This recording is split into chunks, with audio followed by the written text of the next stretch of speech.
International bar association తరఫున తెలంగాణ స్టేట్లో ఉన్న అన్ని బార్ అసోసియేషన్స్ ఎక్స్చేంజ్ చేస్తున్న వర్క్. ఎందుకంటే మొన్న 9వ తారీఖు రోజు అడ్వకేట్ రవి గారిని ఏదైతే షూటీస్ కోసం యాక్సిడెంట్ ఫెయిల్ అయిన తర్వాత క్రైస్ట్ పోలీస్ స్టేషన్ వెళ్ళినప్పుడు పోలీసు వాళ్ళు దృష్టిగా ప్రవర్తించి అతను కొట్టడం జరిగింది. అందులో ఏఎస్ఐ అడ్వకేట్ ను బాగా తీవ్రంగా బాగాడు. దానివల్ల ఈ దెబ్బలు కూడా తగ్గినాయి, చేయి హ్యాండ్ కూడా దెబ్బలు తాకినాయి. అయినా కేసు కూడా కంప్లైంట్ కూడా ఇచ్చారు. ఇంతవరకు కూడా యాక్షన్ చేయలేదు. ప్రస్తుతం ముందు ఏంటంటే అడ్వకేట్స్ మీద ఇలాంటి దాడులు ఇంత క్రితం కూడా చాలా జరిగాయి. ఆల్ ఓవర్ ఇండియాలో కూడా ఇలాంటి దాడులు జరుగుతున్నాయి. ఆ జరుగుతున్న నేపథ్యంలో అడ్వకేట్ ప్రొటెక్షన్ యాక్ట్ కావాలని చాలా సంవత్సరాల నుంచి డిమాండ్ చేస్తున్నాం. లాస్ట్ టైం ఢిల్లీలో మీటింగ్ అయినప్పుడు కూడా బార్ కౌన్సిల్ ఆఫ్ ఇండియా తరఫు నుంచి ప్రైమ్ మినిస్టర్ గారికి కానీ హోమ్ మినిస్టర్ కూడా రిప్రజెంటేషన్ ఇవ్వడం జరిగింది. అయినా ఇంతవరకు కూడా ఎలాంటి రెస్పాన్స్ రాలేదు. మనకి తెలంగాణ రాష్ట్రమనే కాదు, భారతదేశంలో అందరి అడ్వకేట్స్ మీద ఎలాంటి అన్యాయాలు అయితే అట్రాసిటీస్ జరుగుతున్నాయో వాటి కోసం ఖండించాలి అంటే, వాటి యొక్క ప్రివెంట్ చేయాలంటే అడ్వకేట్ ప్రొటెక్షన్ యాక్ట్ కావాలి. దానికోసం రీసెంట్ గా కూడా బార్ కౌన్సిల్ ఆఫ్ ఇండియా నుండి ఏప్రిల్లో ఒక రిప్రజెంటేషన్ ఇవ్వడం జరిగింది.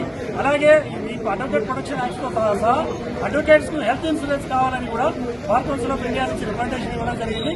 దానికి రెస్పాన్స్ గా Indian government only data confer చేశారు.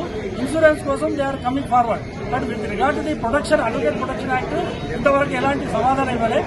కాబట్టి మళ్ళీ నిన్న అంటే 8వ తారీఖు కూడా మళ్ళీ బార్ కౌన్సిల్ ఆఫ్ ఇండియా నుంచి చైర్మన్ గారు రికమెండేషన్ ఇచ్చారు. ఏంటంటే మనకు advocates all over India advocate protection requirement ఉంది. ఎందుకంటే మనము కాన్స్టిట్యూషనల్ రైట్స్ మనం ప్రొటెక్ట్ చేస్తాం, కానీ మన రైట్స్ ఎవరు ప్రొటెక్ట్ చేయడం లేదు. అడ్వకేట్ ప్రొఫెషన్ ఎవరు చూడడం లేదు. Actual we are upholding the constitution, but there is no protection for the advocate. So it is we are need of advocate protection act. కాబట్టి ప్రస్తుతానికి సెంట్రల్ గవర్నమెంట్ నుంచి స్టేట్ గవర్నమెంట్ కూడా చేస్తే బాగానే ఉన్నది. వేరే 2 స్టేట్లలో చేశారు కూడా. కానీ సెంట్రల్ గవర్నమెంట్ చేస్తే ఆల్ ఓవర్ ఇండియన్ అడ్వకేట్స్ అందరికీ ప్రొటెక్షన్ యాక్ట్ వస్తే బాగుంటుంది. దాని విషయంలో ప్రభుత్వం రెస్పాన్స్ ఇవ్వాలని అనుకుంటున్నాము. బార్ కౌన్సిల్ నుంచి మళ్ళీ కూడా రిప్రజెంటేషన్ 8 జూలైకి ఇచ్చాను.